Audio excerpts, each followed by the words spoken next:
Well, we can do just what you're doing now, and that is, we can say, look at this interesting bag of tricks that have evolved. Notice that they're circular, that they're self-sustaining, that they don't have any, that they could be about anything, and then you don't argue with them. You simply point out that these are not valid ways of thinking about anything. Because you could use the very same tricks to sustain something which was manifestly fraudulent. And in fact, what fascinates me is that a lot of the tricks they have their counterparts with con artists. They use the very same forms of non-argument, the very same non sequiturs, and they make, for instance, a virtue out of trust. And as soon as you start exhibiting any suspicion of the con man he gets all hurt on you and plays the hurt feelings card and reminds you how wonderful taking it on faith is, and how I mean, there aren't any new tricks. These tricks have evolved over. And one could add the production of bogus special effects as well, which is one of the things that completely convicts religion of being fraudulent. The belief in the miraculous. The same people will say, well, Einstein felt a spiritual force in the universe, when he said the whole point about it is there are no miracles. There are no changes in the natural order. That's the miraculous thing. They're completely cynical about claiming him. Well, the other thing worth pointing out, almost the same breath, is that every religious person feels the same criticism of other people's faith that we do as atheists. I mean, they reject the pseudo-miracles and the pseudo-claims to certainty of others. And they see the confidence tricks in other people's faith. And they see it rather readily. You know, every Christian knows the Quran can't be the perfect word of the Creator of the universe, and anyone who thinks it is hasn't read it closely enough, and it's just in this hermetically sealed discourse that isn't really being self-critical. And I think we're on very strong... We make a very strong case when we point that out, and point out also that whatever people are experiencing in church or in prayer, no matter how positive, the fact that Buddhists and Hindus and Muslims and Christians are all experiencing it proves that it can't be a matter of the divinity of Jesus or the unique sanctity of the Quran, or because there's 17 different ways of getting there. By the way, on that, a tiny point. It's not. I hope not a digression. It's useful bearing that in mind too when you get, as I did this morning on ABC News, the question, well, wouldn't you say religion did some good in the world? I mean, there were good people. You never don't get that argument. And by the way, there's no reason why one shouldn't. We say, well, yes, I have indeed heard it said that Hamas provides social services in Gaza. And I've even heard it said that Louis Farrakhan's group gets young black men in prison off drugs. I don't know if it's true. I'm willing to accept it might be. It doesn't alter the fact that the one is a militarized terrorist organization with a fanatical anti-Semitic ideology, and the second is a racist crackpot cult. And the other, I have no doubt that Scientology gets people off drugs too. But my insistence always with these people is, if you will claim it for one, you must accept it for them all.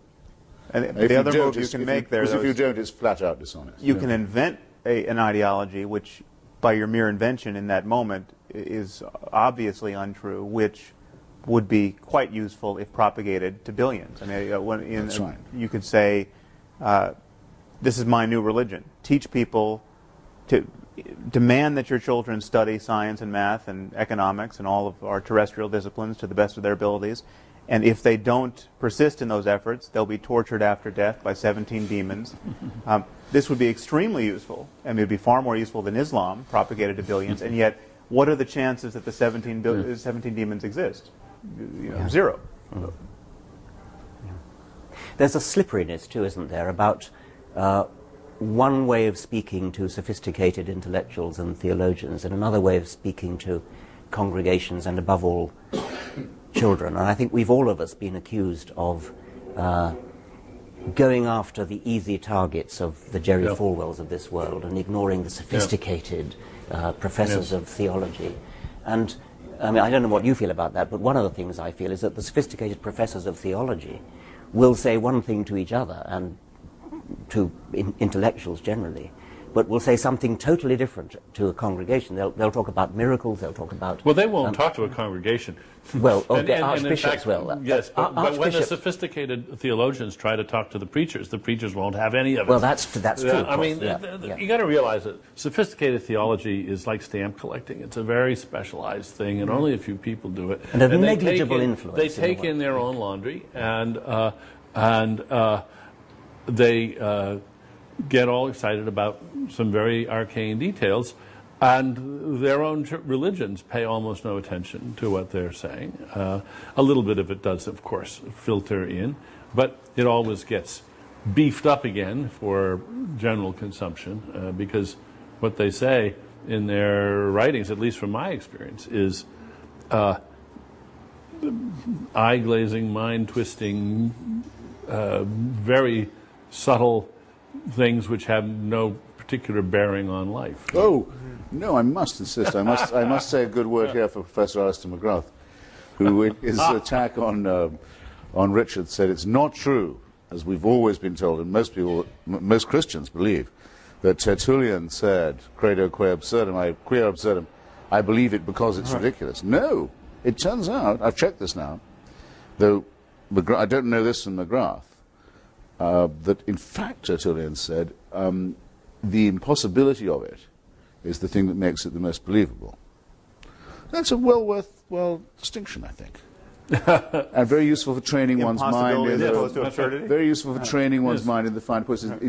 It's the likelihood, in other words, that it could have been made up, is diminished by the incredibility of it. Who would try and invent something that was that unbelievable? Well, you make some very good points that actually is, That's a good I point. think, a debate perfectly well worth having. What I say to these people is this: you're sending your email or your letter to the wrong address. Everyone says, let's not judge religion by its fundamentalists. All right. Take the Church of England. Two of whose senior leaders recently said that the floods in North Yorkshire were the result of homosexual behaviour. Not in North Yorkshire, presumably, but probably in London, I think they're thinking. But God's aim is a little off. One of these, the Bishop of Carlisle, is apparently about to be the next Archbishop of Canterbury. Now, this is extraordinary. This is supposed to be the mild and reflective and thoughtful and rather, troubled church, making fanatical pronouncements. Well, I want to hear what Alistair McGrath is going to write to the Bishop of Carlisle, not to me. Is he going to say, my Lord Bishop, do you not realize what a complete idiot you're making of yourself and of our church? Did he do this? If he did it in private, I'm not impressed. He has to say it in public. The Bishop Why are of they Carlisle telling me backtracked. I will judge the church by the statements of its bishops, and I think I'm allowed to. Yeah. But the other thing is that, never mind about the academic theologians, bishops and vicars, who will attack us for taking scriptures, or for accusing people of taking scriptures literally. And of course we don't believe the book of Genesis literally. And yet they do preach about what Adam and Eve did, as though they did exist, as though they're somehow, it's a sort of license to talk about things which they know and anybody of any sophistication knows is fiction. And yet they will treat their congregations, their sheep, as though they did exist, as though they were factual, and a huge number of those congregations actually think they did exist. Can you imagine any one of these preachers saying, as such a topic is introduced, this is a sort of theoretical fiction. It's not true, but it's a very fine metaphor. No, they're just They not kind of, going. after the fact, imply that that's what they expect you to know. Yes, but they would never announce it. They would Well, never there's say another point there, is that they never admit how they have come to stop taking it literally. Because you have all these people criticizing us for our crass literalism, whereas fundamentalists as the fundamentalists. And yet these moderates don't admit how they have come to be moderate. What does moderation consist of? It consists of having lost faith in all of these propositions, or half of them, because of just the hammer blows of science and secular politics. Of the crass literalism of the critics. Yeah, religion has lost its mandate on 1,000 questions. And